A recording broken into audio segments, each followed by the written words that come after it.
ನಮಸ್ಕಾರ. ಅಮೃತ ಕಾಲದಲ್ಲಿ ದೇಶ ಕಂಡ ನಿರುದ್ಯೋಗ, ಬಡತನ, ಭ್ರಷ್ಟಾಚಾರ, ಮಹಿಳಾ ಅಸುರಕ್ಷತೆ, ಬೆಲೆ ಏರಿಕೆ, 125ರ ಪೈಕಿ 111ರ ಹಸಿವು ಸೂಚ್ಯಂಕ, ಅತಿ ಮುಖ್ಯವಾಗಿ ಪ್ರಜಾಪ್ರಭುತ್ವದ 4ನೇ ಸ್ತಂಭವೆನಿಸಿಕೊಂಡಿರುವ ಬೂಟು ನೆಕ್ಕುವ ಮೇನ್ ಸ್ಟ್ರೀಮ್ ಮೀಡಿಯಾಗಳ ಕಾರಣ 180ರ ಪೈಕಿ 161ರ ಪತ್ರಿಕಾ ಸ್ವಾತಂತ್ರ್ಯಕ್ಕೆ ಆದ ಧಕ್ಕೆ ಇತ್ಯಾದಿ ಸಮಸ್ಯೆಗಳನ್ನ ಜನರು ಮರೆಯುವಂತಹ ರಾಮ ಮಂದಿರ ಕಟ್ಟಿಸಿದ ಕ್ರೆಡಿಟ್ ಬಂದಿರುವ ಈ ಅಮೃತ ಘಳಿಗೆಯಲ್ಲಿ ಕೇಂದ್ರ 2021ರಲ್ಲಿ ರೈತರಿಗೆ ಕೊಟ್ಟ ಸಮಿತಿ ರಚನೆಯ ಗ್ಯಾರಂಟಿಗೆ 2ನೇ ವರ್ಷ ಆಗಿದೆ. ಆಂದೋಲನದ 45 ದಿನಕ್ಕೆ ಮುಂಚೆ ನೋಟಿಸ್ ಕೊಟ್ಟ ರೈತರು ತಮ್ಮ ಆಂದೋಲನ ಶುರು ಮಾಡಿದ್ದಾರೆ. ಆದರೆ ರೈತರ ಮನವೊಲಿಸಲು ಚೌಧರಿ ಚರಣ್ ಸಿಂಗ್ ಹಾಗೂ NS ಸ್ವಾಮಿನಾಥನ್ ಅವರಿಗೆ ಭಾರತ ರತ್ನ ಕೊಟ್ಟ ಮೇಲೂ ಕೂಡ 200ಕ್ಕೂ ಹೆಚ್ಚು ರೈತ ಹಾಗೂ ಕಾರ್ಮಿಕ ಯೂನಿಯನ್ಗಳು ಬೆಳಗಿ ಚಲೋ ಚಳವಳಿ ಆರಂಭಿಸಿದರು. ಈ ಬಾರಿಯ ರೈತ ಚಳವಳಿ ರೈತರ ಆಂದೋಲನಕ್ಕಿಂತ ಹೆಚ್ಚಾಗಿ ರೈತರನ್ನ ತಡೆಯುವ ಆಂದೋಲನವಾಗಿ ಮಾರ್ಪಟ್ಟಿದೆ. ಕಾರಣ, ಇಂಡಿಯಾ, ಚೈನಾ, ಪಾಕಿಸ್ತಾನ ಬಾರ್ಡರ್ಗಳಲ್ಲಿ ಕಾಣಸಿಗುವಂತಹ ಟಿಯರ್ ಗ್ಯಾಸ್ ಡ್ರಾಪಿಂಗ್ ಡ್ರೋನ್ಗಳು ಮತ್ತು ಮಲ್ಟಿಲೇಯರ್ ಬ್ಯಾರಿಕೇಡ್ಗಳು ರೈತರನ್ನ ಆಹ್ವಾನಿಸ್ತಾ ಇದ್ವು. ರೈತರು ಕೂಡ ಗಾಳಿಪಟ ಹಾರಿಸಿ ಡ್ರೋನ್ಗಳನ್ನ ಕನ್ಫ್ಯೂಸ್ ಮಾಡಿದ್ರು ಅಂತ ಇಟ್ಕೊಳ್ಳಿ. ಕರ್ನಾಟಕದ ಹಲವು ರೈತರನ್ನ ಕೂಡ ಭೂಪಾಲಿನಲ್ಲಿ ಒಂದು ಕಲ್ಯಾಣ ಮಂಟಪದಲ್ಲಿ ಬಂಧಿಸಿಡಲಾಗಿತ್ತು. ಪರಿಸ್ಥಿತಿ ಹೇಗಿದೆ ಅಂದ್ರೆ, ಗ್ರೀನ್ ಟವಲ್ ಹಾಕೊಂಡು ಯಾರೇ ದೆಹಲಿ ಕಡೆ ಹೋದ್ರು ಅವ್ರನ್ನ ಅಲ್ಲಿ ಬಿಡ್ತಾ ಇಲ್ಲ. ಆದರೆ ಇಂದಿನ ಚರ್ಚೆ ವಿಷಯ ಅದಲ್ಲ. ಚಂಡೀಗಢದಲ್ಲಿ ನಡೆದಂತಹ ಪ್ರಜಾಪ್ರಭುತ್ವದ ಕಗ್ಗೊಲೆ ಬಗ್ಗೆಯೂ ಅಲ್ಲ. ಸುಪ್ರೀಂ ಕೋರ್ಟ್ ತೀರ್ಪಿನಿಂದ ಅಮಾನ್ಯಗೊಂಡ ಎಲೆಕ್ಟ್ರಾಲ್ ಬಾಂಡ್ಗಳ ಬಗ್ಗೆ ನಮ್ಮ ಇಂದಿನ ಚರ್ಚೆ.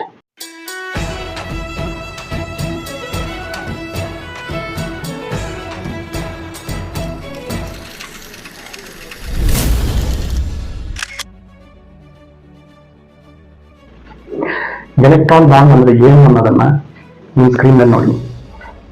ಕೇಂದ್ರ ಸರ್ಕಾರ ಮಾಡಿದ ಎಲೆಕ್ಟ್ರಾಲ್ ಬಾಂಡ್ ನ ತಿದ್ದುಪಡಿಗಳು ಇಂದಿನ ಪ್ರಮುಖ ಚರ್ಚೆಯ ವಿಷಯ.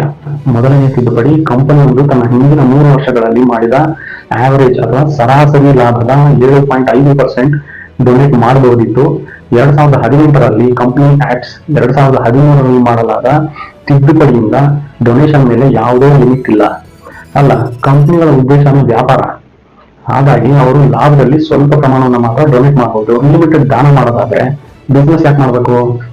ನಾಳೆ ₹1 ಲಾಭ ಮಾಡಿದ ಯಾವುದೋ ಒಂದು ವಿದೇಶಿ ಶೆಲ್ ಕಂಪನಿ ತಾನು ಗಳಿಸಿದ ಪ್ರಾಫಿಟ್ ಗಿಂತ ಜಾಸ್ತಿ ಡೊನೇಟ್ ಮಾಡೋದಕ್ಕೆ ಶುರು ಮಾಡುತ್ತೆ. 2ನೇ ತಿದ್ದುಪಡಿ, ಡೊನೇಷನ್ ಕೊಡೋ ಕಂಪನಿಗಳು ತಮ್ಮ ಬ್ಯಾಲೆನ್ಸ್ ಶೀಟ್ ನ ಪ್ರಾಫಿಟ್ ಅಂಡ್ ಲಾಸ್ ಅಕೌಂಟ್ ನಲ್ಲಿ ತೋರಿಸಬೇಕಿದ್ದ ಪೊಲಿಟಿಕಲ್ ಪಾರ್ಟಿ ಹೆಸರು ಕೂಡ ತೋರಿಸುವಂತ ಅಗತ್ಯ ಇಲ್ಲ ಅನ್ನೋದು. ಈ ರೀತಿ ಮಾಡೋದ್ರಿಂದ ಪಾರದರ್ಶಕತೆ ಇರುತ್ತೆ ಅಂತ ಡಂಗುರ ಸಾರಿದ್ದು ತಪ್ಪು ಅಂತ ಸುಪ್ರೀಂ ಕೋರ್ಟ್ ಹೇಳಿದೆ. ಕಂಪನಿಗಳು ವಾರ್ಷಿಕವಾಗಿ ಪಬ್ಲಿಷ್ ಮಾಡೋ ಬ್ಯಾಲೆನ್ಸ್ ಶೀಟ್ ನಲ್ಲಿ ಪೊಲಿಟಿಕಲ್ ಪಾರ್ಟಿ ಹೆಸರು ತೋರಿಸಿದ್ರೆ ಯಾವ ಕಂಪನಿ ಯಾವ ಪಕ್ಷಕ್ಕೆ ಎಷ್ಟು ಹಣ ಕೊಟ್ಟು ಅನ್ನೋದು ಗೊತ್ತಾದರೆ ಆ ಕಂಪನಿಗೆ ಸರ್ಕಾರ ನೀಡಿರುವ ಸಾಲ, ಕಾಂಟ್ರಾಕ್ಟ್ಗಳು ಇತ್ಯಾದಿ ಜನತೆಗೆ ಈಸಿಯಾಗಿ ಗೊತ್ತಾಗುತ್ತೆ. ರಾಜಕೀಯ ಪಕ್ಷಗಳಿಗೆ ದೇಣಿಗೆ ನೀಡ ಬಯಸೋರು online payment, cheque, DD, cash ರೀತಿಯಲ್ಲಿ ಈಗಾಗಲೇ ಕೊಡ್ತಾ ಇದ್ರು. ವಿದೇಶದಲ್ಲಿರೋ ಶೆಲ್ ಕಂಪನಿ ಇಲ್ಲಿರೋ ತನ್ನ ಬ್ರಾಂಚ್ ನಿಂದ ಡೊನೇಟ್ ಮಾಡಿ ಆಡಳಿತ ಪಕ್ಷದಿಂದ ಬೇಕಾದ ಕೆಲಸ ಮಾಡಿಕೋಬಹುದು. ಯಾಕಂದ್ರೆ ಕಂಪನಿ ಹೆಸರು ಕೂಡ ಗೌಪ್ಯವಾಗಿರುತ್ತೆ. ಕ್ಯಾಶ್ಲೆಸ್ ಡಿಜಿಟಲ್ ಎಕಾನಮಿ ಅನ್ನೋದನ್ನ ಚುನಾವಣಾ ಸುಧಾರಣೆ ಅಂತ ಹೇಳಲಾಗಿದೆ. ಆದ್ರೆ ಆನ್ಲೈನ್ ಡಿಜಿಟಲ್ ಪೇಮೆಂಟ್ ಮೊದಲೇ ಇರುವಾಗ ಎಲೆಕ್ಟ್ರಾನಿಕ್ ಡೊನೇಷನ್ ಮಾಡೋ ಹೆಸರನ್ನ ಸೀಕ್ರೆಟ್ ಮೇಂಟೈನ್ ಮಾಡೋಕೆ ಮಾಡಿದ ಸ್ಕೀಮ್ ಅಷ್ಟೇ. ಎಲೆಕ್ಟ್ರಾಲ್ ಬಾಂಡ್ ಬಳಕೆ ಮನಿ ಲಾಂಡ್ರಿಂಗ್ಗೆ ಅವಕಾಶ, ರಾಜಕೀಯದಲ್ಲಿ ವಿದೇಶಿ ಶಕ್ತಿಗಳಿಂದ ಕಪ್ಪು ಹಣದ ಹೂಡಿಕೆ ಹಾಗೂ ಭಾರತೀಯ ರೂಪಾಯಿಯ ಮೌಲ್ಯ ಅಸ್ಥಿರ ಆಗಬಹುದು ಅಂತ RBI ಬ್ಯಾಂಕು ನಿರಂತರವಾಗಿ ನೀಡಿದ ಎಲ್ಲ ಎಚ್ಚರಿಕೆಗಳನ್ನ ನಿರ್ಲಕ್ಷಿಸಿ ಹಣಕಾಸು ಸಚಿವಾಲಯದ ಅಧಿಕಾರಿಗಳು ಎಲೆಕ್ಷನ್ ಕಮಿಷನ್ ಅನ್ನ ದಾರಿ ತಪ್ಪಿಸಿ ಎಲೆಕ್ಟ್ರಾಲ್ ಬಾಂಡ್ ನ ಜಾರಿಗೊಳಿಸಿದರು. 18 ನವೆಂಬರ್ 2019ರ ಹಫ್ ಪೋಸ್ಟ್ ನಲ್ಲಿ ನಿತಿನ್ ಸೇಠಿ ಅವರು ಪೈಸಾ ಪೊಲಿಟಿಕ್ಸ್ ಎಂಬ 6 ರಿಪೋರ್ಟ್ಗಳಲ್ಲಿ ವಿವರವಾಗಿ ತಿಳಿಸಿದ್ದಾರೆ. ಲಿಂಕ್ ಅನ್ನ ಡಿಸ್ಕ್ರಿಪ್ಷನ್ ನಲ್ಲಿದೆ. ಟಿವಿಯಿಂದ ಪುರುಸೋತ್ ಮಾಡಿಕೊಂಡು ಒಮ್ಮೆ ದಯವಿಟ್ಟು ನೋಡಿ. ಅಲ್ಲದೆ ಈ ರಿಪೋರ್ಟ್ ನಲ್ಲಿ ಸರ್ಕಾರ 10 ಕೋಟಿ ಬೆಲೆಯ ಎಕ್ಸ್ಪೈರಿ ಆಗಿರುವ ಎಲೆಕ್ಟ್ರಾಲ್ ಬಾಂಡ್ ಗಳನ್ನ SBI ಅಕ್ರಮವಾಗಿ ಮಾನ್ಯಗೊಳಿಸುವಂತೆ ಕರ್ನಾಟಕದ 2018ರ ಸ್ಟೇಟ್ ಎಲೆಕ್ಷನ್ ನಲ್ಲಿ ಅತಂತ್ರ ವಿಧಾನಸಭೆ ಆಗಿತ್ತಲ್ಲ, ಆಗ PMO ಕಚೇರಿ ಆದೇಶ ನೀಡಿತ್ತು ಅಂತ ಕೂಡ ತಿಳಿದು ಬಂದಿದೆ. ಪಾರದರ್ಶಕ ವಿಧಾನಗಳನ್ನ ಬಳಸಿದರೆ ಇತರ ಪಕ್ಷಗಳ ಪ್ರತೀಕಾರದ ಭಯದಿಂದ ಈ ರೀತಿಯ ಚುನಾವಣಾ ಬಾಂಡ್ಗಳನ್ನು ಡೊನೇಷನ್ ಕೊಡೋರೇ ಕೇಳಿದ್ರು ಅಂತ ಮೋದಿ ಸರ್ಕಾರ ಪದೇ ಪದೇ ಸುಳ್ಳು ಹೇಳಿತ್ತು ಅಂತ ಕೂಡ RTI ದಾಖಲೆಯೊಂದು ಸಾಬೀತುಪಡಿಸಿದೆ. ನ್ಯೂಸ್ ಲಾಂಡ್ರಿಯಿಂದ ಒಂದು ಇಂಟ್ರೆಸ್ಟಿಂಗ್ ರಿಪೋರ್ಟ್ ಹೊರಗಡೆ ಬಂದಿದೆ.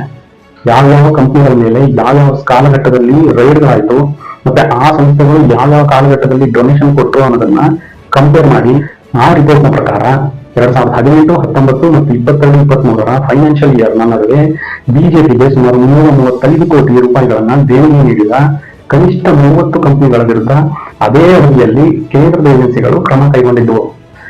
ಎರಡನೇ ಪಾಯಿಂಟ್, ಈ ಅವಧಿಯಲ್ಲಿ ಪಕ್ಷಕ್ಕೆ ಒಟ್ಟು 187.58 ಕೋಟಿ ರೂಪಾಯಿಗಳನ್ನು ನೀಡಿದ 23 ಕಂಪನಿಗಳು 2014ರಿಂದ ದಾಳಿ ನಡೆದ ವರ್ಷದವರೆಗೆ ಬಿಜೆಪಿಗೆ ಯಾವುದೇ ಮೊತ್ತವನ್ನು ಡೊನೇಟ್ ಮಾಡಿರಲಿಲ್ಲ.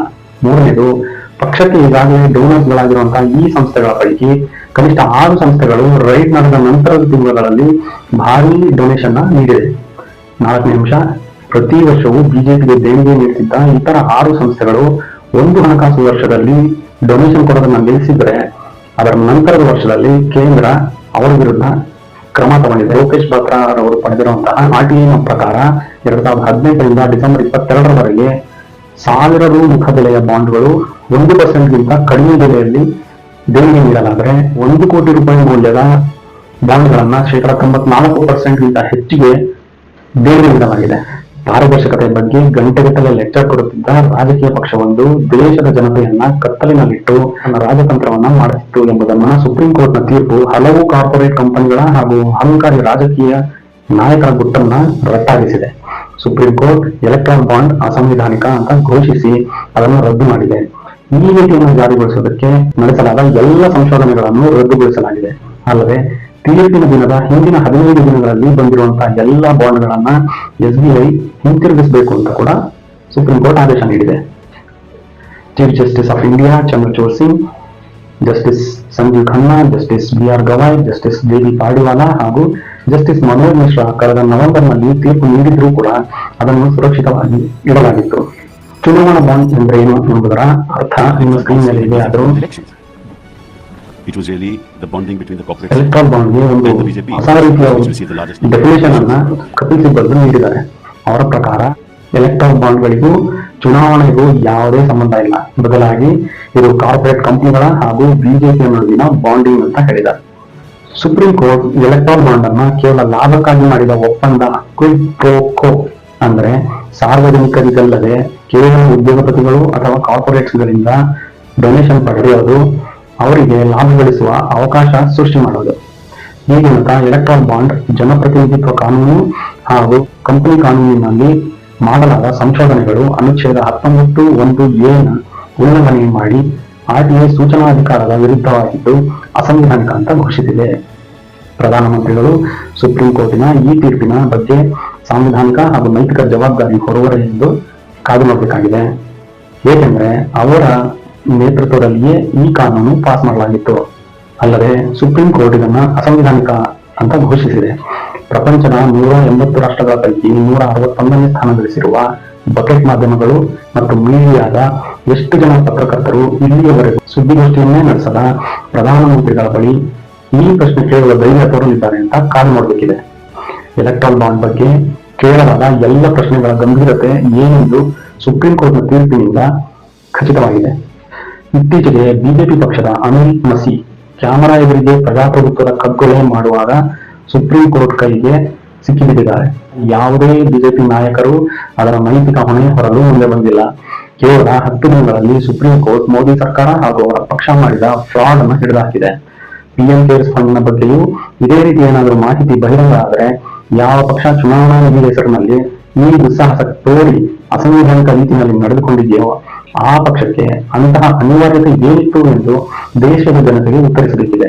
ಜೊತೆಗೆ ಪ್ರಧಾನಿಗಳು ಕಳೆದ 10 ವರ್ಷಗಳಿಂದ ಮಾಡದೇ ಇರುವಂತಹ ಒಂದು ಪ್ರೆಸ್ ಮೀಟ್ ಅಥವಾ ಒಂದು ಪ್ರೆಸ್ ಕಾನ್ಫರೆನ್ಸ್ ಈಗ ಮಾಡಿಯೇ ಬಿಡಬೇಕು ಅಂತ ಪತ್ರಕರ್ತ ರವೀಶ್ ಕುಮಾರ್ ಹೇಳ್ತಾ ಇದ್ದಾರೆ. ಇಡಿ ಹಾಗೂ ಎಲೆಕ್ಟ್ರಾಲ್ ಬಾಂಡ್ ಬಲದಿಂದ ನರೇಂದ್ರ ಮೋದಿ ಕಟ್ಟಿದ ಸಾಮ್ರಾಜ್ಯದಲ್ಲಿ ಇಡಿ ವಿರೋಧ ಪಕ್ಷಗಳ ವಿರುದ್ಧ ಕುತಂತ್ರ ನಡೆಸಿ ಬಂಧಿಸಿದರೆ ಎಲೆಕ್ಟ್ರಾಲ್ ಬಾಂಡ್ನ ಬಳಕೆ ವಿಪಕ್ಷವನ್ನ ಆರ್ಥಿಕವಾಗಿ ದುರ್ಬಲಗೊಳಿಸಿತ್ತು. ನೋಡುತ್ತಿದ್ದಂತೆ ವಿಪಕ್ಷವು ಭಾರತೀಯ ರಾಜಕೀಯದಿಂದ ಹತಾಶರಾಗಿ ದೂರ ಸರಿಯೋದಕ್ಕೆ ಆರಂಭ ಮಾಡುತ್ತೆ. ಅದನ್ನೇ ಸುಪ್ರೀಂ ಕೋರ್ಟ್ ಸಮಾನವಾದ ಚುನಾವಣಾ ಸ್ಪರ್ಧೆ ಅಂದ್ರೆ ಲೆವೆಲ್ ಪ್ಲೇಯಿಂಗ್ ಫೀಲ್ಡ್ಗೆ ಎಲೆಕ್ಟ್ರಾಲ್ ಬಾಂಡ್ ಅವಕಾಶ ನೀಡೋದಿಲ್ಲ ಎಂದಿದೆ. ಸುಪ್ರೀಂ ಕೋರ್ಟ್ನ ತೀರ್ಪಿನ ನಂತರ ರಾಜಕೀಯ ಪಕ್ಷಗಳು ಹೇಗಾದ್ರೂ ಮಾಡಿ ದೇಣಿಗೆಯ ಪರ್ಯಾಯವನ್ನ ಕಂಡುಕೊಳ್ಳಬಹುದು. ಆದರೆ ಎಲೆಕ್ಟ್ರಾಲ್ ಬಾಂಡ್ ಬಳಸಿಕೊಂಡು 2014, 20 ಮತ್ತು 24ರ ನಡುವೆ ಮಾಡಲಾದ ಗೇಮ್ನ 1 ಪೈಸೆಯ ಲೆಕ್ಕ ಜನತೆಯ ಮುಂದೆ ಬರುವ ಸಮಯ ಬಂದಿದೆ. ಯಾಕೆಂದ್ರೆ ಮಾರ್ಚ್ನ ತಿಂಗಳು ಮುಗಿಯುತ್ತಿದ್ದಂತೆ ಎಲೆಕ್ಟ್ರಾಲ್ ಬಾಂಡ್ನ ಸಂಬಂಧಿತ ಎಲ್ಲ ಮಾಹಿತಿಯನ್ನ ಎಲೆಕ್ಷನ್ ಕಮಿಷನ್ ತನ್ನ ವೆಬ್ಸೈಟ್ ನಲ್ಲಿ ಹಾಕಬೇಕಿದೆ. SBI ಎಲೆಕ್ಟ್ರಾಲ್ ಬಾಂಡ್ ಮಾರುವ ಹಾಗಿಲ್ಲ ಮತ್ತು ಮಾರಾಟವನ್ನ ತಕ್ಷಣಕ್ಕೆ ನಿಲ್ಲಿಸುವಂತೆ ಸೂಚನೆ ಕೂಡ ನೀಡಲಾಗಿದೆ. 3 ವಾರಗಳಲ್ಲಿ ಯಾವ ಪಕ್ಷ ಯಾವ ಕಂಪನಿಯಿಂದ ದೇಣಿಗೆ ಪಡೆದಿದೆ, ದೇಣಿಗೆ ನೀಡಿದ ಕಂಪನಿ ಅಥವಾ ವ್ಯಕ್ತಿಗಳ ಹೆಸರಿನ ವಿವರ ಹಾಗೂ ನೀಡಿದ ದೇಣಿಗೆಯ ದಿನಾಂಕ, ಮೊತ್ತ, ಪಡೆದವರ ವಿವರ ಸಿದ್ಧಪಡಿಸಿ ಬಹಿರಂಗಪಡಿಸಬೇಕಾಗಿದೆ. ಮೋದಿ ಸರ್ಕಾರ 2017ರಲ್ಲಿ ಎಲೆಕ್ಟ್ರಾಲ್ ಬಾಂಡ್ ಅನ್ನ ತಿದ್ದುಪಡಿ ಮಾಡಿತ್ತು. ಆದರೆ ಅದನ್ನ ಅಸಂವಿಧಾನಿಕ ಎಂದು ನೀಡಿದ ಐತಿಹಾಸಿಕ ತೀರ್ಪು ವಿರೋಧ ಪಕ್ಷಗಳಿಗೆ ಸಿಕ್ಕ ದೊಡ್ಡ ಗೆಲುವಾಗಿದೆ. ವಿಪರ್ಯಾಸ, ಎಲೆಕ್ಟ್ರಾಲ್ ಬಾಂಡ್ ಜಾರಿಯಾದ ನಂತರ ಹಲವರು ಕೇಳಿದ ಯಾವುದೇ ಪ್ರಶ್ನೆಯನ್ನು ಬಕೆಟ್ ಮಾಧ್ಯಮ ಎಂದೂ ಜನತೆಯ ಎದುರು ಕೇಳಿಲ್ಲ. ಬದಲಾಗಿ ಧರ್ಮರಕ್ಷಕರ ಚಿತ್ರ ಹಿಡಿದು ನಿಂತು ಕೇಕೆ ಹಾಕಿ ತನ್ನ ವೃತ್ತಿ ಧರ್ಮವನ್ನ ಮರೆತಿದ್ದರೆ ಜನತೆಯು ಕೂಡ ಅದನ್ನ ಅಷ್ಟು ಗಂಭೀರವಾಗಿ ಪರಿಗಣಿಸಲಿಲ್ಲ. ಕೆಲವು ಯೂಟ್ಯೂಬರ್ಸ್, ಪತ್ರಕರ್ತರ ಹೊರತು ಹಲವು ಬಕೆಟ್ ಮಾಧ್ಯಮಗಳು ಈಗಲೂ ಸಹ ಚಕಾರ ಎತ್ತದೆ ಬೆಲೆಗಳಲ್ಲಿ ಅಡಗಿವೆ. ಇಷ್ಟು ದೊಡ್ಡ ಹಗರಣವನ್ನ ಬಯಲಿಗೆಳೆಯುವಲ್ಲಿ ವಕೀಲರು ಮಾಡಿರುವಂತಹ ಸಾಹಸಕ್ಕೆ ಮೆಚ್ಚುಗೆಯನ್ನ ಪ್ರತಿಯೊಬ್ಬರೂ ವ್ಯಕ್ತಪಡಿಸಬೇಕಾದಂತಹ ಸಮಯ ಬಂದಿದೆ. ಅಲ್ಲದೆ association for democratic reforms, CPM, Congress, common ಕಾಸ್ ಮತ್ತು ಇತರ ವಕೀಲರ ಪಾತ್ರ ಪ್ರಮುಖವಾದದ್ದು.